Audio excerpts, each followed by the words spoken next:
Welcome back to my channel. ಹೊಸದಾಗಿ channel ನೋಡ್ತಾ ಇದ್ದರೆ ಸಬ್ಸ್ಕ್ರೈಬ್ ಮಾಡಿಕೊಂಡು ಸಪೋರ್ಟ್ ಮಾಡಿ.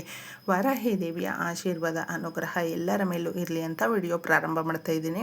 ಕೆಲವೊಂದು ಪರಿಹಾರಗಳು ನಮ್ಮ ಜೀವನದ ದಿಕ್ಕನ್ನು ಬದಲಿಸುತ್ತೆ, ನಮ್ಮ ಸಂತೋಷವನ್ನು ಡಬಲ್ ಮಾಡುತ್ತೆ, ನಮ್ಮ ಸಮಸ್ಯೆಗಳನ್ನು ಹೋಗಲಾಡಿಸಿ ಯಥೇಚ್ಛವಾದಂಥ ಧನ ಲಾಭ ಆಗುವಂತೆ ಮಾಡುತ್ತೆ. ಹಾಗೂ ನಮ್ಮ ಕರಿಯರ್ ಲೈಫಲ್ಲಿ ಎಲ್ಲ ರೀತಿ ಕೂಡ ನಾವು ಸಕ್ಸಸ್ಸನ್ನು ಕಾಣುವಂತೆ, ಅಭಿವೃದ್ಧಿಯನ್ನು ಕಾಣುವಂತೆ, ನಮ್ಮ ಮನೆಯಲ್ಲಿ ಸಂತೋಷವಾಗಿ ಇರುವಂತೆ ಈ ಪರಿಹಾರಗಳು ಮಾಡುತ್ತೆ. ಪರಿಹಾರ ಶಾಸ್ತ್ರಗಳಲ್ಲೇ ನಮಗೆ ತಿಳಿಸಿರುವಂಥ ಕೆಲವು ವಿಧಾನಗಳಲ್ಲಿ ನಾವು ಫಾಲೋ ಮಾಡೋದ್ರಿಂದ ಎಷ್ಟೋ ಜನಕ್ಕೆ ಎಲ್ಲ ರೀತಿಯ ಪೂಜೆ ಪುನಸ್ಕಾರಗಳು ಪರಿಹಾರಗಳು ಮಾಡ್ಕೊಳ್ತಾ ಇದ್ದೀವಿ. ಸಮಸ್ಯೆಗಳು ನಮ್ಮನ್ನು ಬಿಟ್ಟು ಹೋಗ್ತಾ ಇಲ್ಲ, ನೆಮ್ಮದಿ ಇಲ್ಲ ಮನೆಯಲ್ಲಿ, ಹಾಗೂ ನಮಗೆ ಕೆಲಸ ಸಿಗ್ತಾ ಇಲ್ಲ, ಸಂಪಾದನೆ ಜಾಸ್ತಿ ಆಗ್ತಾ ಇಲ್ಲ, ಆದಾಯ ಜಾಸ್ತಿ ಆಗಬೇಕು, ಅದರಿಂದನೇ ನಮ್ಮ ಸಮಸ್ಯೆಗಳನ್ನು ಹೋಗಲಾಡಿಸ್ಕೊಳ್ತೀವಿ ಅನ್ನುವಂಥವರು ತಪ್ಪದೆ ಈ ಪರಿಹಾರವನ್ನು ಮಾಡ್ಕೊಳ್ಳಿ. ಪ್ರತಿಯೊಬ್ಬರಿಗೂ ಕೂಡ ಅವ್ರದ್ದೇ ಆದಂಥ ಕೆಲಸ ಅನ್ನೋದು ಇರುತ್ತೆ. ಆ ಕೆಲಸದಲ್ಲಿ ನಾವು ತುಂಬ ಶ್ರದ್ಧೆಯಿಂದ ಮಾಡ್ಕೊಳ್ತಾ ಇದ್ದೀವಿ, ಸಮಯವನ್ನು ವ್ಯರ್ಥ ಮಾಡ್ತಾ ಇಲ್ಲ, ಆದರೆ ಲಾಭ ಬರ್ತಾ ಇಲ್ಲ, ಇನ್ನೂ ಸಾಲ ಮಾಡ್ಕೊಳ್ತಾ ಇದ್ದೀವಿ. ಲಾಭ ಚೆನ್ನಾಗಿ ಬಂದಾಗ, ಆದಾಯ ಜಾಸ್ತಿ ಆದಾಗ, ಆದಾಯದ ಮಾರ್ಗಗಳು ಡಬಲ್ ಆದಾಗ ನಮ್ಮ ಸಮಸ್ಯೆಗಳು ಒಂದೊಂದೇ ತಾನಾಗೆ ಕಡಿಮೆ ಆಗುತ್ತೆ ಸ್ನೇಹಿತರೆ. ಈ ಪರಿಹಾರಗಳಿಂದ ಈ ರೀತಿ ನಮಗೆ ಸಕಾರಾತ್ಮಕವಾಗಿ ನಮ್ಮ ಜೀವನ ಬದಲಾಯಿಸುವಂತೆ, ನಮ್ಮ ಜಾತಕವನ್ನೇ ಬದಲಾಯಿಸುವಂಥ ಕೆಲಸ ಮಾಡುತ್ತೆ. ಪರಿಹಾರಗಳಲ್ಲಿ ಅಷ್ಟು ಶಕ್ತಿ ಇರೋದರಿಂದ ನಂಬಿಕೆ, ಶ್ರದ್ಧಾ, ಭಕ್ತಿಯನ್ನು ಇಟ್ಕೊಂಡು ನಾವು ಮಾಡ್ಕೊಳ್ಬೇಕಾಗುತ್ತೆ. ಪ್ರತಿಯೊಬ್ಬರಿಗೂ ಕೂಡ ಒಂದು ದಿನ ತಿಥಿ ವಾರದಲ್ಲಿ ಸಮಸ್ಯೆಗಳನ್ನು ಹೋಗಲಾಡಿಸ್ಕೊಳ್ಳೋದಕ್ಕೆ ಒಂದು ಶಕ್ತಿ ಅನ್ನೋದು ಇರುತ್ತೆ. ಬುಧವಾರ ಎಷ್ಟೋ ಜನಕ್ಕೆ ರಾಹು ದೋಷಗಳಿರುತ್ತೆ. ಬುಧ ದೋಷಗಳಿದ್ದಾಗ ಏನೇ ಕೆಲಸ ಕೈಗೆತ್ಕೊಂಡ್ರೂ ಕೂಡ ಸಕ್ಸಸ್ಸೇ ಬರೋದಿಲ್ಲ. ಸೋಲನ್ನು ನೋಡಿ ನೋಡಿ ಬೇಜಾರಾಗಿಬಿಟ್ಟಿದೆ. ಏನು ಅಂದುಕೊಂಡ್ರೂ ಕೂಡ ಯಾವುದೇ ಕೆಲಸದಲ್ಲೂ ನಮಗೆ ಏನು ಲಾಭವನ್ನು ತಂದು ಕೊಡ್ತಾ ಇಲ್ಲ, ಯಾಕೆ ಈ ರೀತಿ ಆಗ್ತಾಯಿದೆ ಅನ್ನುವಂಥವರು ಒಂದೇ ಒಂದು ನಾವು ದಾಸವಾಳದ ಎಲೆಯನ್ನು ನಮ್ಮ ಮನೆಯ ಹತ್ತಿರ ಈ ಜಾಗದಲ್ಲಿ, ಈ ಪ್ರದೇಶದಲ್ಲಿ ಇಟ್ಟಾಗ ಆರಾಮಾಗಿ ಧನಲಾಭವನ್ನು ನಾವು ನೋಡಬಹುದು. ಮನೆಯಲ್ಲಿ ಯಾವಾಗಲೂ ಆ ಬುಧ ದೋಷ ಇದ್ದಾಗ ಎಷ್ಟೋ ಜನಕ್ಕೆ ಕೆಲಸವನ್ನು ಕಳ್ಕೊಳ್ತಾರೆ.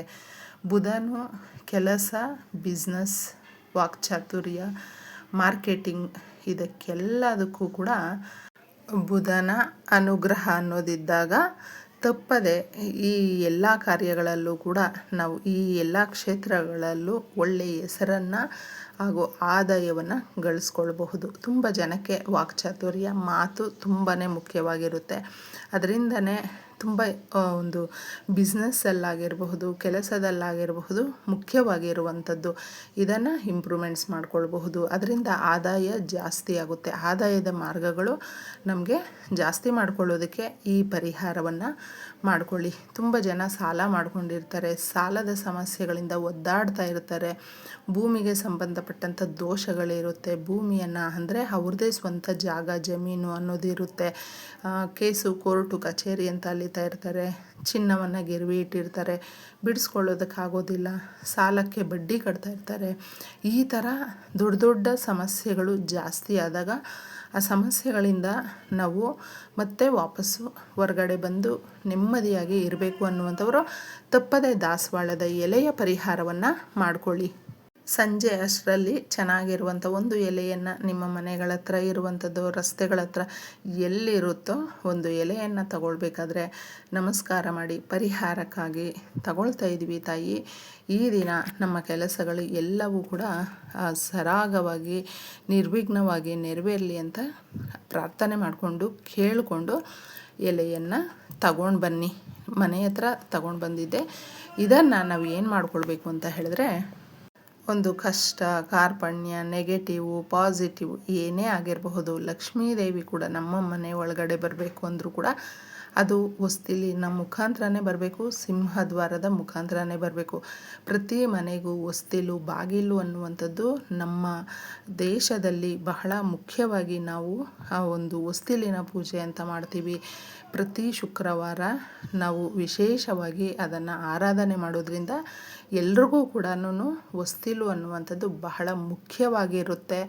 ಈ ಒಂದು ಹೊಸ್ತಿಲಿನ ಪರಿಹಾರ ಅಂದರೆ ಈ ಜಾಗದಲ್ಲಿ ನೀವು ಇದನ್ನು ಇಟ್ಟಾಗ ನಿಮ್ಮ ನಕಾರಾತ್ಮಕ ಶಕ್ತಿಗಳು, ಮನೆಯಲ್ಲಿರುವಂಥ ಕೆಟ್ಟ ಶಕ್ತಿಗಳನ್ನು ಹೋಗಲಾಡಿಸಿ, ನಿಮ್ಮ ಕೋರಿಕೆಗಳನ್ನು ನೆರವೇರಿಸಿ, ನಿಮ್ಮ ಇಷ್ಟಾರ್ಥಗಳನ್ನು ನೆರವೇರಿಸುತ್ತೆ, ಹಣವನ್ನು ಆಕರ್ಷಿಸುವಂತೆ ಮಾಡುತ್ತೆ, 4 ಕಡೆಯಿಂದ ದುಡ್ಡು ಅನ್ನುವಂಥದ್ದು ಹುಡುಕೊಂಡು ಬರುತ್ತೆ. ಈ ಪರಿಹಾರ ಯಾವ ರೀತಿ ಮಾಡ್ಕೊಳ್ಬೇಕು ಅಂತ ಇದರಲ್ಲಿ ಈಗ ತಿಳ್ಕೊಳ್ಳಿ ಸ್ನೇಹಿತರೆ. ಸಂಧ್ಯಾ ಸಮಯದಲ್ಲಿ ಪ್ರದೋಷದ ಸಮಯ ಅನ್ನುವಂಥದ್ದು ನಮಗೆ ಏಕಾಗ್ರತೆಯನ್ನು ಜಾಸ್ತಿ ಮಾಡುತ್ತೆ. ತುಂಬ ಸಮಾಧಾನವಾಗಿ ಪ್ರಕೃತಿಯಲ್ಲಿ ಇರೋದರಿಂದ ನಾವು ನೀಟಾಗಿ ಭಗವಂತನಿಗೆ ಒಂದು ಪ್ರಾರ್ಥನೆ ಅನ್ನುವಂಥದ್ದು ಸಲ್ಲಿಸೋದಕ್ಕೆ ತುಂಬ ಹತ್ತಿರವಾದಂಥ ಒಂದು ಸಮಯ.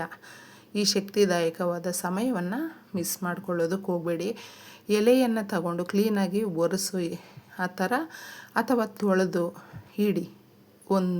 ಸ್ವಲ್ಪ ಅರಿಶಿಣ, ಒಂಚೂರು ಗಂಧ ಇದ್ದರೆ ಅದನ್ನು ಚಿಕ್ಕದಾಗಿ ಪೇಸ್ಟ್ ಮಾಡಿ ಸ್ವಸ್ತಿಕ್ಕನ್ನು ಬರಿಬೇಕು. ಈ ಸಿಂಬಲ್ಲು ನಮ್ಮ ಸಮಸ್ಯೆಗಳನ್ನು, ನಮ್ಮ ಮನೆಯಲ್ಲಿ ಇರುವಂಥ ನಕಾರಾತ್ಮಕ ಶಕ್ತಿಯನ್ನು, ಕಷ್ಟಗಳನ್ನು ಬಗೆಹರಿಸುವಂತೆ ಇದು ಮಾಡುತ್ತೆ. ಈ ಸಿಂಬಲ್ ಬರೀ ನಮಗೆ ಸ್ವಸ್ತಿಕ್ ಮಾತ್ರ ಆಗಿರೋದಿಲ್ಲ, ಇದರಲ್ಲಿ ಅಷ್ಟು ಶಕ್ತಿ ಅಡಗಿರೋದ್ರಿಂದ ಈ ರೀತಿ ನೀವು ಸ್ವಸ್ತಿಕ್ಕನ್ನು ಬರೆದು ಕ್ಲೀನಾಗಿ ಮನೆಯ ಹೊರಗಡೆ ತಗೊಂಡು ಬಂದು ಬಲಭಾಗದಲ್ಲೋ ಎಡಭಾಗದಲ್ಲೋ ಯಾವ ಕಡೆ ಅನುಕೂಲ ಆಗುತ್ತೆ ನೋಡಿ ಆ ಜಾಗದಲ್ಲಿ ಇದನ್ನು ಇಟ್ಟು ನೀವು ಇದಕ್ಕೆ ಎಷ್ಟು ಸರಿ ಹೋಗುತ್ತೋ ಅಷ್ಟು ಕಲ್ಲುಪ್ಪನ್ನು ಇಡಬೇಕು. ಅದ್ರ ಮೇಲೆ ಹಾಕಬೇಕು, ಕೆಳಗಡೆ ಚೆಲ್ಲಬಾರ್ದು. ಆ ಥರ ಕಲ್ಲುಪ್ಪನ್ನು ನಾವು ದಾಸವಾಳದ ಎಲೆಯ ಮೇಲೆ ಸ್ವಸ್ತಿಕ್ ಬರೆದಾಗ ಇಟ್ಟು ನಮ್ಮ ಕೋರಿಕೆಗಳನ್ನು ಒಂದೊಂದೇ ಹೇಳ್ಕೊಂಡಾಗ, ನಮ್ಮ ಸಮಸ್ಯೆಗಳನ್ನು ಒಂದೊಂದೇ ಹೇಳ್ಕೊಂಡಾಗ ನಮ್ಮ ಮನೆಯಲ್ಲಿ ಇರುವಂಥ ಆ ಒಂದು ಕಷ್ಟವನ್ನು, ಬಾಧೆ, ಕಣ್ಣೀರನ್ನು ಕಲ್ಲುಪ್ಪು ಹೇಳ್ಕೊಳ್ಳುತ್ತೆ. ನಕಾರಾತ್ಮಕ ಶಕ್ತಿಯನ್ನು ಅಬ್ಸರ್ವ್ ಮಾಡಿಕೊಳ್ಳುತ್ತೆ. ಮನೆ ಒಳಗಡೆ ಯಾವುದೇ ರೀತಿಯಾದಂಥ ಕೆಟ್ಟ ಶಕ್ತಿಗಳು, ದುಷ್ಟ ಶಕ್ತಿಗಳು, ನರದೃಷ್ಟಿ ಬರದೇ ಇರುವಂತೆ ನಮ್ಮನ್ನು ಇದು ಕಾಪಾಡುತ್ತೆ. ಇನ್ನು ಸೀದಾ ಇದನ್ನು ರಾತ್ರಿ ಪೂರ್ತಿ ನೀವು ನೀಟಾಗಿ ಹಾಗೆ ಬಿಟ್ಬಿಡಿ. ಮಾರನೇ ದಿನ ಇದನ್ನು ಬೆಳಗ್ಗೆ ಎದ್ದ ತಕ್ಷಣ ತಗೊಂಡೋಗಿದ್ದೆ ಒಂದು ಕವರಲ್ಲಿ ಹಾಕ್ಕೊಂಡು ಸೀದಾ ಯಾರು ತುಳಿದೇ ಇರುವಂಥ ಕಡೆ ಅಥವಾ ನೀರು ಹರಿಯುವಂಥ ಜಾಗದಲ್ಲಿ ಈ ಥರ ಹಾಕ್ಬಿಟ್ಟು ಬಂದಾಗ ನಿಮ್ಮ ಸಮಸ್ಯೆಗಳನ್ನು ನೀವು ಅದರ ಜೊತೆ ಒಪ್ಸಿರ್ತೀರ. ಅದಕ್ಕೆ ಆ ನಕಾರಾತ್ಮಕ ಶಕ್ತಿಗಳನ್ನು ಇದು ಅಬ್ಸರ್ವ್ ಮಾಡ್ಕೊಂಡಿರುತ್ತೆ. ತಗೊಂಡೋಗಿ ನೀವು ಹಾಕ್ಬಿಟ್ಟು ಬಂದು ಕೈ ಕಾಲು ಮುಖ ತೊಳ್ಕೊಂಡು ಸ್ನಾನ ಮಾಡ್ಕೊಳ್ಳೋದು, ನಿಮ್ಮ ಕೆಲಸವನ್ನು ನೀವು ಯಥಾವತ್ತಾಗಿ ಮಾಡಿಕೊಳ್ಳುವಂಥದ್ದು ಮಾಡಿ ನೋಡಿ. ಬರುವಂಥ ಬುಧವಾರಕ್ಕೆ ಇಷ್ಟೊಂದು ವಿಶೇಷತೆಯಿಂದ ಇರುತ್ತೆ. ನೀವೇ ಮತ್ತೆ ಬರುವಂಥ ವಾರ ಮಾಡ್ಕೊಳ್ತೀರ.